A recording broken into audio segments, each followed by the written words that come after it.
what's going on, guys? Vanzity2k here, and today I'm going to be doing a live cut commentary. Now, this video is going to be about basically some questions, highly asked questions. I already did a stream on this, and I'm not getting the viewers I want, to be honest. It doesn't really matter about the viewers, but it matters about how many questions are asked. So not many questions are asked, so usually I get more views on these sort of videos where I commentate like this, live. So yes, this is a live commentary, as I said, so excuse me if I stutter a lot or pause a lot. So first off, the main question with, as of, what is it, July the 25th? Yeah, July 25th. What happened with our old name, Rainbow Six Siege Esports? So to be honest, with that name, I wanted to sort of make ourselves unique to this like esports sort of thing. So I didn't want to just be referred to as just a generic Rainbow Six Siege Esports, you know. I wanted something unique so that our organization could stand out in general. Sorry about that. Stand out in general. So what I wanted to do is basically, what I wanted to do was just make a name, and this is more difficult than you think, because this is something you gotta, you know, put a lot of thought into, as this is going to be your name and you can't really change it too often, otherwise people are going to confuse it for a different league or something. So after talking with Darius a few days after, I couldn't think of a name for a little while, until I just came up with, you know, Rainbow Six Reality, and I was like, I don't know, it sounds alright, I guess. And I didn't mind the name at all until legit story, I was typing in, I was editing our new website, and Rainbow Six Realism came out, and I was like, in the autocorrect, and I was like, that's not a bad idea, actually. I like that name. So we came up with Rainbow Six Realism, and that's our new organization name. So a second asked question is, what happened to Penta, the R6 NAT champs? Whatever happened to them? So this topic is going to be very divisive. So following the game, Zero Esports versus Penta, there was actually sort of some speculation that Penta may have used keyboard and mouse in the final. Now, some of the members, I'm not going to say any names, but some of the members were actually known for using keyboard and mouse on Penta. And receiving a message before the game, I received a message before the game saying that, from one player from Penta, saying that they're going to be speculative using keyboard and mouse, and if we could please ignore those allegations. And I didn't respond to the message, just because I don't respond to messages like that. I don't like having, you know, personal conversations, or personal conversations with team leaders before a match like that. It's kind of shady from both ends. So I didn't respond to the thing, I just left it as that. A few days after the match was fully administrated, which took about 2 days, there were two speculators, which were two of the admins, and they actually speculated that they may have used keyboard and mouse. Now, the people that speculated this were two admins that actually do use keyboard and mouse, and we kind of wiped it off, to be honest. And I thought this was a little dumb idea to do, a stupid idea, just because, you know, the two players that use keyboard and mouse should know out of everybody. The other 7 admins do not use keyboard and mouse, like, fully. Like, they have used it before, but they stick to controller. Their primary source of control is controller, and the other 2 are fully keyboard and mouse, don't use controller anymore. So this was a very sort of divisive topic, and the 7 admins kind of just brushed it off. I kind of brushed it off too. I didn't really think they used controller or keyboard and mouse. Sorry about that. And I didn't know that the players on Penta used keyboard and mouse at this time. I mean, I never really had speculations either. But a few days later, something spilled out. I'm not going to say what did, but something spilled out, and I decided to open an investigation on this topic. And once this topic sort of arose, we revoked the staff positions of 2 Penta members, until the investigation would be over, and if it was deemed to be correct that they did use keyboard and mouse, they wouldn't receive it back. Now, it took a little while to investigate this topic, you know. We had admins rewatch the videos many times, and we try and kept like key points out, like we use key points as evidence, and these key points were enough to determine that Penta did use keyboard and mouse in the Rainbow Six Siege New Age tournament final. So due to that, they were punished. They lost their Bennington Invitational invitation, so we can expect them not to be there in the Bennington Invitational. Sorry, I'm just reading an email real quick that I got copyright claimed. It's all good though. Anyways, they had many sanctions put on them. I will read you guys the exact message just in case you're not in our Discord, but the exact announcement, quoted by Rainbow Six Siege match administrators: after investigating the final match of Penta vs Zero, Penta did use keyboard and mouse. They will still be considered as champions of R6 New Age tournament via an extra century program, which basically means that in our Hall of Fame on the new website that will be out soon, it will say that they did use keyboard and mouse when they weren't supposed to or weren't allowed to. So they will still be considered the champions, but Zero will be considered the champions via points as well. So practically it's basically a tie in the final, if that makes sense. So pretty much Zero won more games. That's what it'd be like. Even though Zero joined a little late, it'd be considered as Zero won more games than Penta. Now let me continue. Which will be listed on the site. Secondly, they will be banned from a regular team registered tournament. So pretty much the next tournament, which will be the Rainbow Six Siege Champions League 2 or 4 possibly, pot entry tournament, they will be banned from that, and they will not be able to participate in our next tournament. Oh, so let me continue after that. They will lose all map bans during the next tournament they participate in. So pretty much the next tournament that they participate in, they will lose all map bans. If it's the Bennington Invitational, that won't be considered as losing their map bans, as they will have all their map bans just because it's an invitational. But yeah, in the Invitational though, they will lose their map bans in the playoffs if they make it to the playoffs. And that's with any other tournament as well. And lastly, they will lose their position in the Bennington Invitation, which I already listed. These positions can still be acquired, but it's extremely difficult as an invitation is only given to players or champions or runner-ups. Lastly, if a player on Penta is on a different team, if they, let's say I'm a player on Penta and I join another team that isn't associated with Penta, that team will still receive the same penalties. Even if the player leaves, they will still receive the same penalties. So yeah, that was another question that's been brought up a lot, and I'm not sure if Penta will be playing again. These sanctions are very, very harsh and strict, and hopefully they don't do it again, you know. But let's see, a third question: why did you allow keyboard and mouse? Now, this topic is very divisive as well. I know many teams do not like keyboard and mouse, and why they do like keyboard and mouse.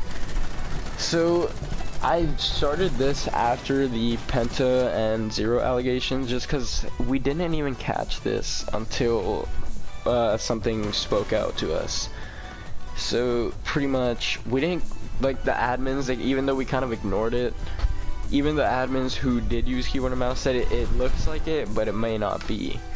So that was sort of the thing that made us lean towards the side that they use controller. So this was a a weird moment for the admins. This was kind of embarrassing to the organization as well, just because we didn't catch this on any earlier, or we didn't catch this by ourselves. So I don't think many people noticed that, but no, we didn't catch this by ourselves. The thing that spoke out to us is what caused me to spark this investigation. So why it began to allow keyboard and mouse is just because it's very difficult to see, even for the admins that use keyboard and mouse. It's kind of hard to see, and most people would disagree with me, or a lot of people would disagree with me, saying that, oh, that's ridiculous, how is it hard to see? It's very different movements. But I mean, at the same time, lowering the DPI on a mouse is pretty easy, and it's insanely easy, and you can make it look like a controller easily with the low DPI. That's the thing. So that's the main reason why I began to allow it. Secondly is because I wanted more participants in our tournaments, but at the same time, right now it's not dead, it's just kind of slow to get a few teams in. In the R6 New Age tournament, I don't know if it was because of its like very short life range, but it was a very not hard process, but it was a little difficult to get a few teams in.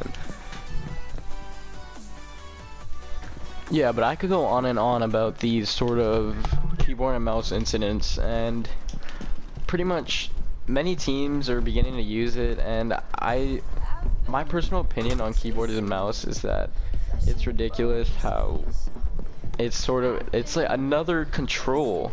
Like this is PlayStation 4. This isn't PC. This is meant for mouse and keyboard, but it's kind of annoying that the mouse and keyboard players have to ruin it, you know. So I just wanted to allow it. I mean, a lot of people that were even on controller like the competition, which I kind of disagree with, but at the same time I get where they're coming from. Okay, enough from this keyboard and mouse topic.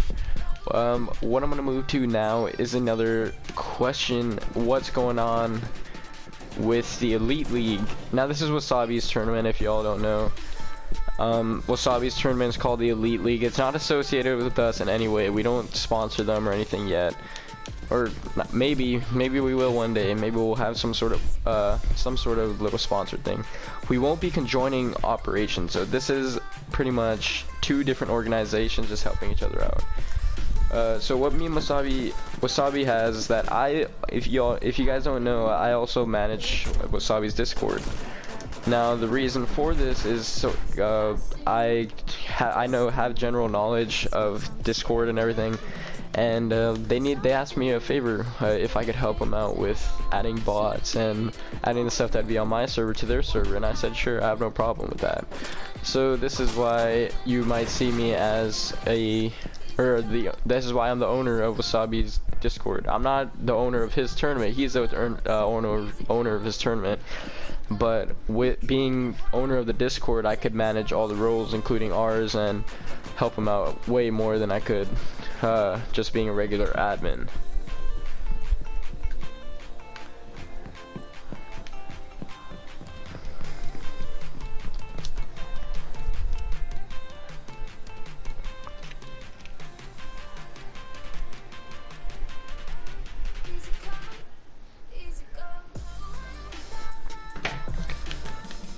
Another topic is, why did I do carry-on bans?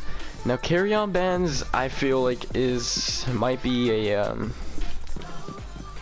kind of annoying sort of thing, and people unwillingly or do not really know about it, which is one of the problems. But carry-on bans, pretty much, if you don't know what it is, it's when you get banned on one server, you get banned from our server. So any player that gets banned from any other like Rainbow Six Siege related Discord or tournament will be banned automatically on our tournament, even if it's a temporary ban. So let's say I'm on a different server and I get banned from Wasabi's Discord, let's just say that. If I'm just a regular player, let's say I'm not the owner of my tournament, I will be automatically banned from my tournament though. If it's kind of hard to explain, let's say Wasabi gets banned from a Discord, and he will automatically be banned from mine, even if it's a temp ban, even if it's a 1-day ban, a 10-minute ban, he will be banned from it. That's how strict our tournament is. Now the reason for this is because we want to avoid the toxicity in our tournament. We do not want conflicts, any of that. So to avoid this, we keep our Discord highly administrated. And pretty much this is why we do that, just to make it fun and a fun experience for all, you know, not to keep this tournament really toxic, because that's a bad thing to be. So some of you still may be asking, so what is our relation with Wasabi's tournament? Now, the relation is that we will be helping each other get teams in each other's tournament. There will be no sort of association with Wasabi's tournament besides that. Pretty much, I will help Wasabi get tournaments or teams into his tournaments, and vice versa, you know. I mean, we usually have enough teams. Teams usually aren't a problem, but our teams go off season, or our tournaments go off season. So when my tournament isn't active, his is active, and that's pretty much how it's been working out as of now. I'm not sure if it might change or not, but that's pretty much the only association we have with each other as of 2018, July 25th. So yeah, that's pretty much it for that. Let's see, are there any other questions? Another question is, when are we gonna start doing these overlays and stuff? All these cool edits for the streams and stuff you'll see on Pro League streams and idle screens and all of that awesome stuff. So to be honest, I could really not tell you when this will start. I'm hoping I could get it started by December. I'm not sure when though. This could take a little while because there's a lot of work that still has to go into it to make these things perfect. So if you don't know, what we'll be adding is like a 30-minute countdown to when the stream will start. So the stream will start 30 minutes ahead of time, and then it'll be just a countdown screen with music playing and all that. It's gonna be a pretty cool thing. And then we're gonna have the stream. It's gonna have overlays. So it'll say at the top, Zero Esports versus Penta, and like it'll have their logo there, and it'll be awesome. We're gonna start doing thumbnails. Now the thumbnails, we have had thumbnails. It's just the thing is, most of our teams do not have logos, as these teams are just like friendly friends. They're just friends forming teams and stuff. They're not really teams that have been taking this tournament 100% serious. So that's one issue why we haven't been having thumbnails recently, is because not too many teams have logos to use. So these streams are going to be advancing a lot, and we're going to be hosting them way better. We're going to be having, oops, I shot that guy on accident. They're going to be just way cooler and better looking, you know. The internet, yo. This is going to be the biggest fix that I'm going to be fixing. Now, I'm going to be getting an Ethernet cable soon. Before I start a tournament, I'm going to need to get this Ethernet cable. Because my internet used to be good, believe it or not. I had it fixed in about February, something like that. And following that, after it being fixed, I got a new router and everything. Apparently the old router was just a dinosaur. After getting the new router, it was fine. The internet was fine. I could stream perfectly. I could, just a little bit of rubber banding and lags occasionally, but that would be all. But as of May, I started experiencing more problems with it, and I've been starting to lag a lot with streaming. If you didn't see the final, it was kind of ruined because of the lag, and it was really annoying me. It's really irritating. I don't usually lag. I don't lag like that in ranked. It's only when I stream. So I'm gonna be looking for an Ethernet cable, which is about, I need a really long one because I'm about 35 feet away from the router, so I'm going to need to get a pretty damn long Ethernet cable, which hopefully I could find. But hopefully that will help it as well, you know.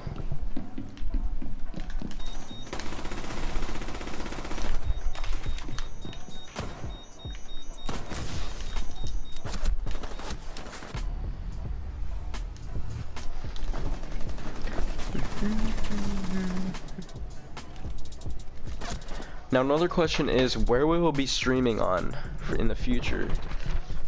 Now, to be honest, I do not know the answer to this question. All I could do is briefly explain it. Now, Twitch or YouTube? Twitch or YouTube? Twitch or YouTube? That's how my mind is right now. On YouTube, there's pros and cons.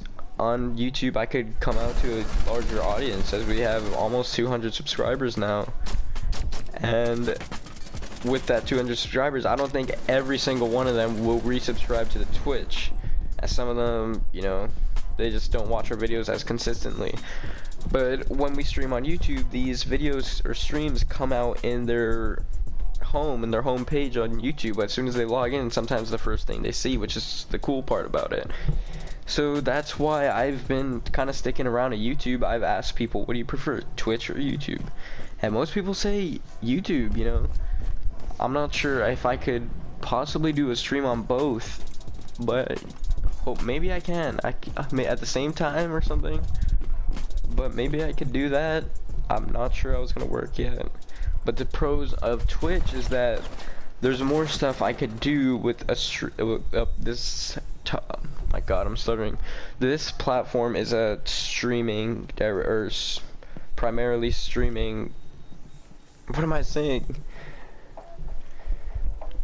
This platform is for streaming, so it's dedicated to streaming, not just uploading videos, which is the cool thing about Twitch. So with Twitch, I can basically add delays and stuff like that. So we're definitely going to be adding that, by the way, delays to our videos. So there will be a stream sniping preventer.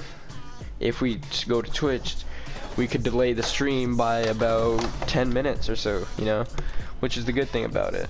So maybe we're gonna have to do that, maybe a minute stream delay or 2 minutes or something like that, which will be the cool thing about that, of using Twitch. And that's one of the reasons that Twitch is still in this topic, you know. But yeah, it's just way easier to stream on Twitch too. That's the thing, because it's a streaming dedicated platform. Now this is the last question I'm going to be answering. This is going to be about tournaments, upcoming tournaments, and our roadmap, how we've sort of drifted away from that, steered away from it. So the future tournaments for here to come, I can't really talk about it. I want to keep it a surprise. I'm not going to talk about it too much. But I've had a few polls on Instagram, and maybe we're gonna have to bring back the Survey Monkey just to reach out to more Discord members.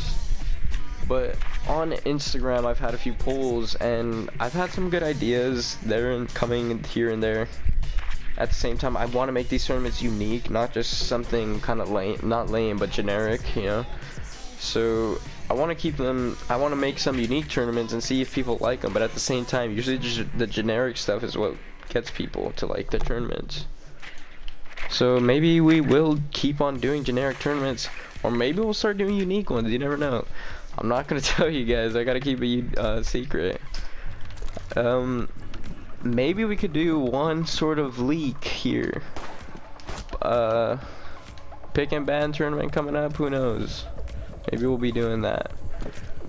A pick and ban tournament. Now people seem to like that. To be honest, I hate pick and ban. I think it's a stupid idea. But if people want to see it, maybe we'll get them to see it. So that's pretty much it. Banned players is another thing I want to bring up. This is the final question, by the way. Banned players. So players that have been banned aren't allowed ever in this tournament. They will never be allowed to participate. If they make a Smurf, they will be banned as well. And if we find out it's a Smurf, the team they played on will be suspended or punished somehow. Maybe they could be banned too. A ban is possible as well for sneaking in a banned player. And that's almost like a 90% chance that they will be banned. 99% chance. Another thing is banned players, how I've been banning friends and stuff recently, and how I've been being harsh, not harsh, but like harsh punishments to teams. Now I just want to call out first that the Penta versus Zero, the Penta punishment, that was nothing to do with me. They just told me they were gonna do a punishment on Penta for the mouse and keyboard, and they said it would be a little harsh, and I was like, okay, that's fine. I mean, if they used mouse and keyboard and cheated, they deserve it. If not, that's a ban, you know, like it should be a ban. Otherwise, give them a harsh punishment. So we wanted to see Penta back just because they're a finalist winner. So we'll see these banned teams, like,